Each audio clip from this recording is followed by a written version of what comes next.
Welcome to Rothkoff Law Group's Elder Care Uncovered, where advocacy meets empathy.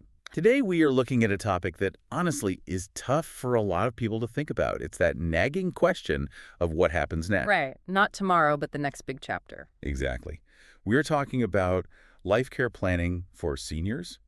And I want to start by being just a little bit cynical, if that's all right. Please go ahead. The skepticism is usually where we get the best conversations going. Well, when I hear the term life care planning, my brain immediately goes to, a dusty binder on a shelf. Yeah. It sounds like a simple checklist. You get the will, you sign the power of attorney, you figure out the burial plot, and boom, you're done. A one and done deal. Right. But looking at the source material we have today, it seems like that checklist mentality is actually, it's actually really dangerous. Why is that standard approach falling short for so many people? That is the perfect place to start. The problem with the checklist is that it's completely static. Life, especially as we age, is dynamic. Very true. The research defines life care planning not as a stack of documents, but as a coordinated approach. It's a roadmap. Think about the difference between having a paper map in the glove compartment versus having a GPS that updates with real-time traffic. Oh, I like that. Most people are operating with the paper map from 1995. Exactly. And life care planning is the real-time GPS. It adapts to the roadblocks. Okay, so let's talk about this coordinated approach. The material mentions three main pillars. We've got healthcare, legal protection, and financial planning. Right. Now, in my experience, most people treat these as totally separate lives. I have my doctor, I have my lawyer, I have my financial advisor, and the three of them absolutely never speak to each other. Never. And that silence between professionals, that is exactly where the plan fails. Let's make this concrete. Imagine a hypothetical client. Let's just call him Robert. Okay, Robert. Robert is 72, he's healthy, retired, and he has a really nice nest egg. He wants to help his granddaughter with her college tuition, so he writes her a check for $25,000. Which sounds like a lovely, generous thing to do. Yeah. And from a strictly financial perspective, let's say he can easily afford it. Right.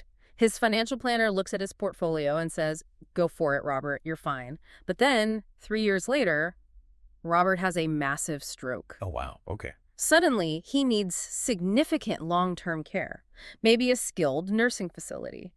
Now we enter the healthcare pillar. He applies for Medicaid or other public benefits to help cover those really massive care costs. But there is a massive catch. The look-back period. Precisely. In many places, and specifically looking at the guidelines for eastern Pennsylvania and southern New Jersey where Rothkoff operates, there is a 5-year look-back period for asset transfers. So that generous gift to the granddaughter. The government views that as money that should have been used for his care. Now he's hit with a penalty period. He is entirely disqualified from those benefits for a certain amount of time. Just because his financial pillar didn't talk to his legal and health pillars.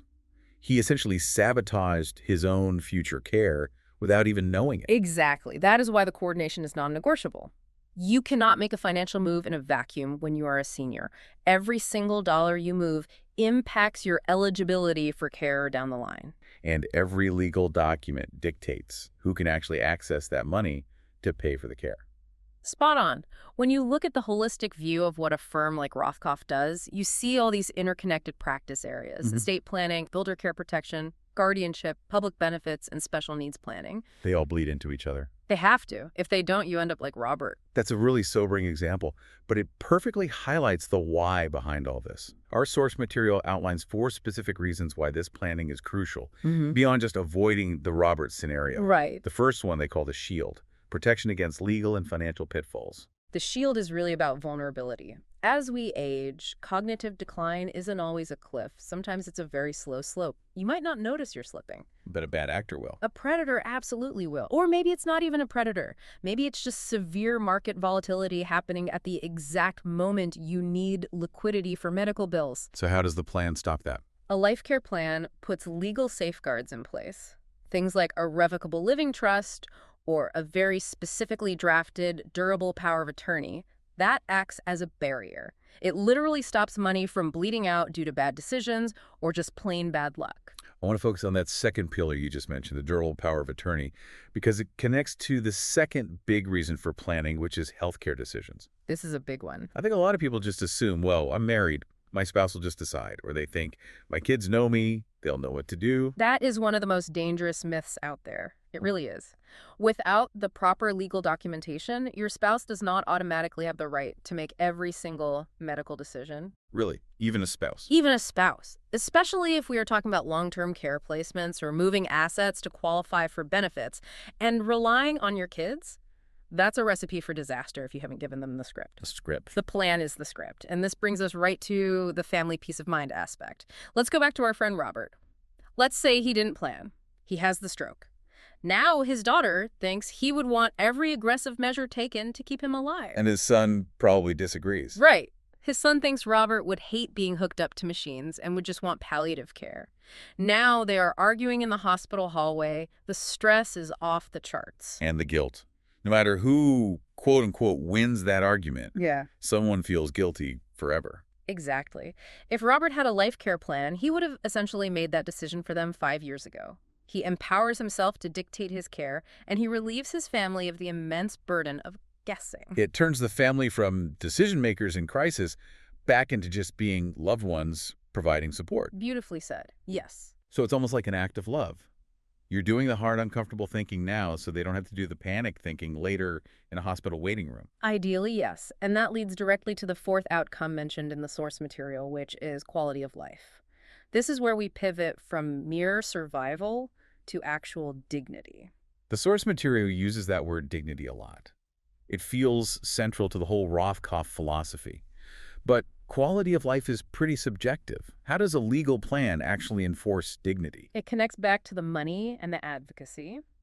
If your plan is structured correctly, you are maximizing your resources. You're using public benefits where possible so that your private money can be used for the extras that actually make life worth living. Like what kind of extras? Maybe that's a private room at a facility instead of a shared one. Maybe it's hiring a private companion to come in and read to you or play cards. Maybe it's guaranteeing you can stay in your own home with custom modifications. I see. So if you blow all your private money on basic medical bills because you didn't plan for benefits, you have absolutely nothing left for the comfort items. Precisely. The plan ensures that your assets are deployed to maximize your personal comfort, not just to pay the hospital administration. Okay, I am thoroughly sold on the concept. It makes perfect sense. Yay. But let's get practical for the listener. The timeline. This is where I think people really get stuck. They do. They think, I'm 65, I'm playing tennis 3 times a week. I do not need to think about nursing homes right now. Right. But the research breaks this down into 3 distinct stages. And it seems pretty clear that waiting is the absolute wrong move. Waiting until you quote-unquote need it is far too late. The first stage is what we call early retirement. In the industry, this is often referred to as the go-go years. The go-go years. I really like that. Right. This is when you finally have the time to travel and dive into your hobbies. Right. You're healthy, you're active. The focus here is heavily on lifestyle and preservation. In this stage, the planning is about ensuring your retirement income can actually support the lifestyle you want for the next 20 or 30 years. Makes sense. But, and this is the absolute key, it's also about setting the baseline. You need to establish your legal capacity right now. You sign the documents when everyone knows you are sharp as a tack. Because if you wait until you start forgetting things or you get a diagnosis, a lawyer or a judge might question your legal capacity to sign anything at all. So stage 1 is really about locking in your authority while you are undeniably in charge of your own faculties. Correct. Then we move to stage 2. The source calls this middle age, but we really need to clarify that term. Yeah, because we don't mean a 45-year-old here. Exactly. In the context of elder care, this is the middle stage of the care journey. These are often called the slow-go years. Maybe we are talking late 70s, early 80s, or perhaps earlier if there's a specific medical diagnosis. This is when the frailty starts to show a bit more. Yes. Maybe mobility becomes an issue. Maybe driving is starting to become unsafe. This is the most critical pivot point in the entire roadmap. The focus drastically shifts from lifestyle to care. We need to start looking at assisted living options or home health aides. And this is where the specific legal documents you mentioned really come into play. This is where we look at the specific powers in your power of attorney. Does it have a gifting rider? Does it allow for Medicaid planning? Wait, standard forms don't have those? Standard forms you just download off the internet almost always miss these specific clauses.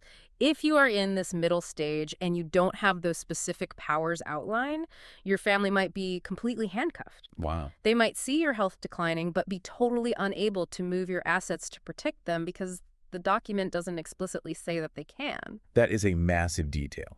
So a generic power of attorney might not actually give the power needed for true elder care planning? Often it does not. It might let your daughter pay your electric bill, but it won't let her restructure your estate to qualify for benefits. And that distinction is easily worth hundreds of thousands of dollars. And then we reach stage 3, the late stage, the no-go years. Right. This is crisis management, or palliative care. The focus here is purely on comfort, dignity, and the smooth transfer of the estate. At this point, we're likely dealing with end-of-life decisions. So the planning is done, you're just executing it. Exactly. The goal here is to ensure that the roadmap we built way back in stage 1 is actually followed. We are ensuring that the specific medical interventions you said you didn't want are stopped, and the ones you did want are provided. And also ensuring the estate transition is smooth for the heirs. I imagine this is where avoiding things like probate comes in. Yes. If we've done the heavy lifting in stage 1 and 2, stage 3 should be administratively very quiet for the family. They shouldn't be fighting regarding guardianship in court. Let's pause on that term for a second, guardianship. We hear it a lot in the news, usually with high-profile celebrities. We do. But for everyday folks listening to this deep dive into the source material, what does guardianship actually mean in this specific context? Guardianship is essentially the court taking over because there was no plan in place. If you become incapacitated and you don't have that robust power of attorney we just talked about, your family has to actually sue for guardianship. That sounds awful. It is. It is public. It is incredibly expensive. It is deeply humiliating for the senior to be declared incompetent in open court. And it puts a judge, a total stranger, in charge of your life and your money. Life care planning is the vaccine against guardianship. That's a really powerful way to put it. A vaccine. You are choosing your advocate in advance, so the court doesn't have to choose a stranger for you. Exactly right. Now, looking at the Rothkoff Law Group's philosophy on this whole process, they emphasize over and over that this isn't just a transaction, it's advocacy. Yes. But what does that mean in a practical sense? Because advocacy sounds really nice on a brochure, but what are they actually doing day to day? Advocacy means fighting the battles the family doesn't even know how to fight. For example, maybe an insurance company denies a claim for rehab after a senior has a fall.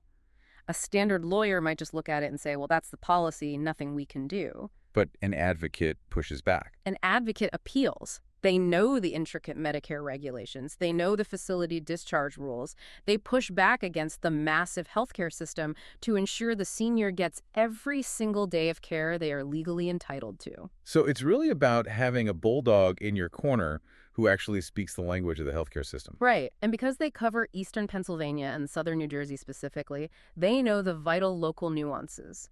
Medicaid isn't the exact same in PA as it is in NJ. The rules change across state lines. Drastically. The application forms are different, the look-back details can vary slightly in application, the accepted facility lists are totally different. You need someone who knows the terrain on the ground, not just the federal theory. We've covered a lot of ground here today, from the 3 pillars to the 3 timeline stages. But I want to circle back to something you said earlier about the family dynamics. We're talking about Robert and his kids. Right. But what about the solo agers? We have a lot of listeners out there who might not have children, or maybe their family is estranged. Does this level of planning matter as much for them?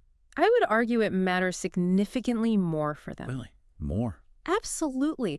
Think about it. If you have no natural default advocates, no spouse, no adult children to step in, then you are entirely at the mercy of the state system if you fail to plan. Because there's no one to even attempt to fight for you. Exactly. You need to legally appoint trusted friends or even hire professional fiduciaries to step into those decision-making roles. Without a comprehensive plan, a solo ager is arguably the most vulnerable person in the entire healthcare system. That is a deeply sobering thought. It really reinforces the idea that this isn't just about how much money you have in the bank. It's about how much control you want to maintain over your own life. Control and dignity. That's the bottom line of this entire discussion. Whether your estate is worth $5,000 or $5 million, you deserve to have your wishes respected. The plan is simply the tool that commands that respect. So if there is a listener right now who is sitting in that early retirement phase, the go-go years, and they're thinking they have plenty of time to figure this out, what is the one thing they should do differently tomorrow morning? Stop viewing these things as someday tasks. The timeline we discussed, early, middle, late, isn't a calendar. It's not guaranteed. No, you can slide from the early stage to the late stage in a heartbeat with one bad fall down the stairs or one phone call from a doctor. The urgency we're talking about isn't about panic, it's about opportunity. You have the opportunity right now, today, to lock in your security. Don't let that window close while you're busy playing tennis. It's like the old saying about planting a tree. Yeah. The best time to plant it was 20 years ago, but the second best time is today. Exactly. And unlike planting a tree, this doesn't take 20 years to yield fruit.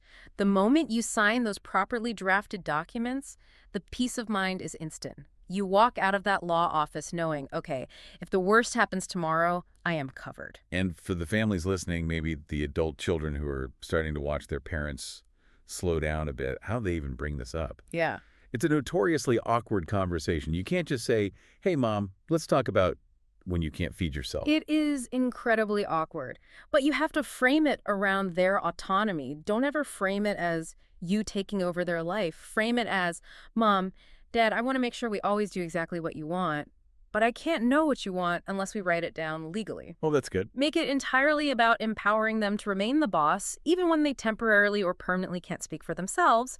Most parents respond incredibly well to the idea of staying in charge. That is fantastic advice. It flips the script from surrender to command. And that is really the beating heart of the Rothkoff approach. It's not just about planning for the end of life. It's about maximizing the life in the end. The life in the end.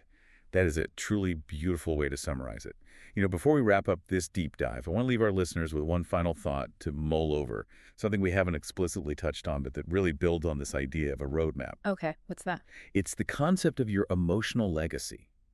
We talk so much about the financial inheritance, the house, the savings, but having a concrete life care plan leaves behind an emotional inheritance of peace. When you remove the burden of those agonizing healthcare and financial decisions from your children's shoulders, you actually change how you are remembered. That is profound. Your final months aren't defined by family arguments in hospital hallways or court battles over guardianship. They are defined by connection. You're giving your family the gift of just being your family at the end, rather than your administrators. I couldn't agree more. It changes the entire narrative of those final years. It really does. Well, it's been quite a journey discussing all of this today.